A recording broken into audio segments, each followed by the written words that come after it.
विश्व का भावी धर्म अध्यात्मवाद।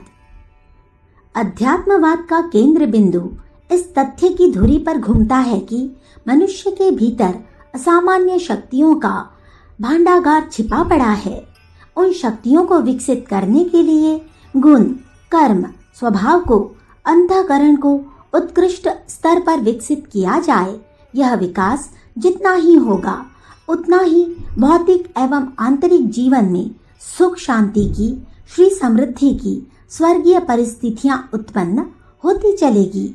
जब तप, पूजा, ध्यान आदि की उपासनात्मक क्रियात्मक पद्धति अपने आप में कोई लक्ष्य नहीं है, वह आत्मिक विकास की एक प्रक्रिया मात्र है।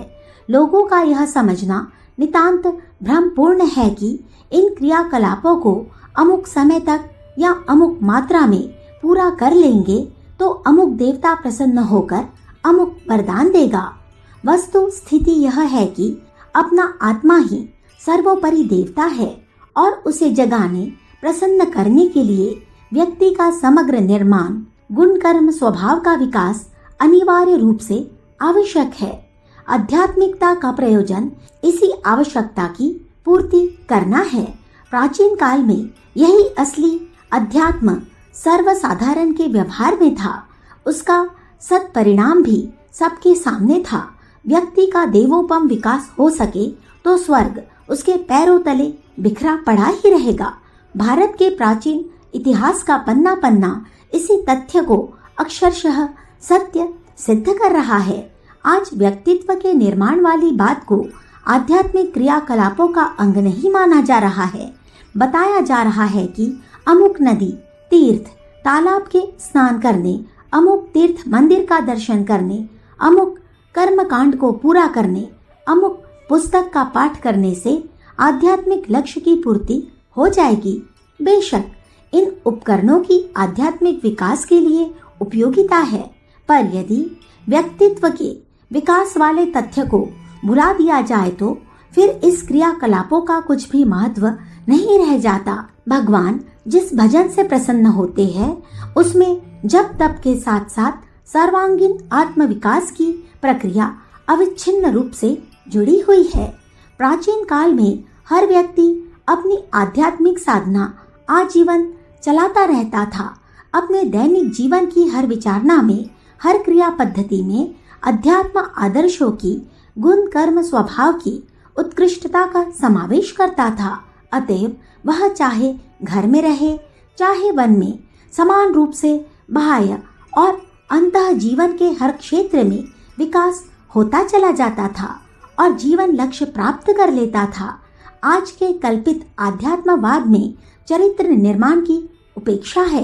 कहा जाता है कि दुष्प्रवृत्तियां अपनाए रहने पर भी उनके दुष्परिणाम से पूजा पाठ का थोड़ा सा उपचार ही बचा देगा। अमुक छोटी सी प्रक्रिया कर दी जाए तो समस्त पापों का नाश हो जाता है।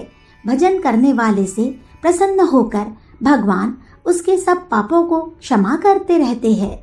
इस भ्रांत धारणा के कारण लोग सस्ते कर्म कांडों को सब कुछ समझ बैठे हैं और अध्यात्म के मूल तत्व अध्यात्म विकास की उपेक्षा करने लगे। नकल को अपनाया, असल को छोड़ दिया, वस्त्र को ही व्यक्ति समझ लिया। ऐसी दशा में वह लाभ कहाँ से मिलता जो असली वस्तु से मिलना चाहिए। मिट्टी की बनी सस्ती गौ दूध कहाँ से देगी।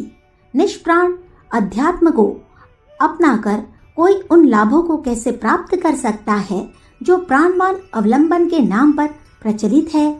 आज ऐसी विडंबना अध्यात्मवाद के नाम पर प्रचलित है। फलस्वरूप उस मार्ग पर चलने वालों में योग व्यक्तियों की तुलना में कोई विशेषता दिखाई नहीं पड़ती, जबकि होना यह चाहिए था कि सच्चा अध्यात्मवादी सूर्य और चंद्र की तरह चमकता, अपने प्रकाश से अपना ही नहीं अन्य अनेकों को भी प्रकाशवान करता। अखंड ज्योति असली अध्यात्म की प्रबल प्राण प्रतिष्ठा करने के लिए अवतीर्ण हुई है। उसने अपने जीवन काल से ही वस्तु स्थिति को सर्वसाधारण के सामने उपस्थित किया है, क्योंकि संसार का भावी निर्माण अध्यात्मवाद के नाम पर होने वाला है। वही समस्त संसार का समस्त मानव जाति का एकमात्र धर्म होगा। उसी के आधार पर विश्व संस्कृति, आचार संहिता, विचारना, क्रिया पद्धति, सामाजिकता एवं राजनीति का निर्धारण होने वाला है। अतएव यह आवश्यक ही था कि मानव जाति के भावी भविष्य का निर्धारण करने वाले इस तत्व ज्ञान का असली स्वरूप सर्वसाधारण के सामने रखा जाए और उसका व्यवहारिक स्वरूप समझाया जाए। पिछले 28 वर्षों में हम लोग अपने स्वल्प साधनों के अनुरूप यही करते रहे हैं। युग निर्माण की आधार भूमिका मान्यताओं एवं विचारनाओं का परिवर्तन है। दुर्भावनाओं की दुष्प्रवृत्तियों को अपनाकर हमने नरक का, कलयुग का वर्ण किया है। इस ढर्रे को बदलकर जब सद्भावनाओं का, सत्प्रवृत्तियों का मार्ग अपनाया जाएगा तो कोई कारण नहीं कि स्वर्ग का, सतयुग का वरदान उपलब्ध न किया जा सके। मनुष्य अपने भाग्य का निर्माता स्वयं है। भगवान ने वह सुविधा और स्वतंत्रता उसे दी है जिसके अनुसार वह इच्छानुसार मार्ग अवलंबन करके कड़वे मीठे फल चखने का अनुभव ले सके। कुमार्ग पर चलकर कड़वे फल चखने, ठोकर खाने का अनुभव लिया जा चुका। अब पीछे लौटकर सत्पथ पर चलने के अतिरिक्त और कोई मार्ग नहीं। सर्वनाश के गर्त में गिरने की अपेक्षा पीछे लौटना ही श्रेयस्कर समझा जाएगा। अनिति का और अधिक कड़वे परिणाम देखने का साहस अब लोगों को रह भी नहीं गया है। इसलिए भूल को सुधारना ही पड़ेगा। पीछे तो हटना ही होगा, राह तो बदलनी ही होगी। वर्तमान संध्या काल इसी परिवर्तन की बेला का है। इस हेर फेर की घड़ी में, प्रसव बेला में हमें चतुर्दायी की भूमिका अदा करनी है। सो ही की भी जा रही है। युग निर्माण आंदोलन का यही प्रयोजन है। संस्कृति नए युग का प्रजनन कर रही है। इस कष्टकारक घड़ी में उनका बड़ा उत्तरदायित्व है जो संघर्ष बेला को सुव्यवस्थित बना सकने में समर्थ है। हमें इस भूमिका का संपादन करना पड़ रहा है। जिस विचारधारा और क्रिया पद्धति से विश्व का भावी निर्माण होने वाला है उसका मानव जाति के सामने समान रूप से प्रस्तुत करना आवश्यक ही है। अध्यात्मवाद के असली स्वरूप को लोग लगभग भूल चुके हैं। धर्म और अध्यात्म के नाम पर उपहासास्पद विडंबना मात्र ही खड़ी है। तथ्यों का लोप हो चुका है। हमें तथ्यपूर्ण अध्यात्म का अनुभव एवं रसास्वादन लोगों को कराना है ताकि हर समझदार व्यक्ति हर कसौटी पर कसकर यह अनुभव कर सके कि व्यक्ति एवं समाज की सर्वांगीण प्रगति, सर्वांगीण सुख शांति इसी मार्ग पर चलकर उपलब्ध की जा सकती है। इसी प्रयोग परीक्षण के लिए आज युग निर्माण योजना ने विवेकशील मानव का आह्वान किया है।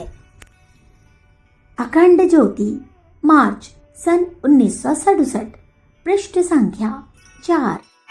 हमारे YouTube चैनल विचार क्रांति दूत अखंड ज्योति पत्रिका को सब्सक्राइब करें एवं अगली वीडियोस प्राप्त करने के लिए बेल आइकन दबाएं। धन्यवाद।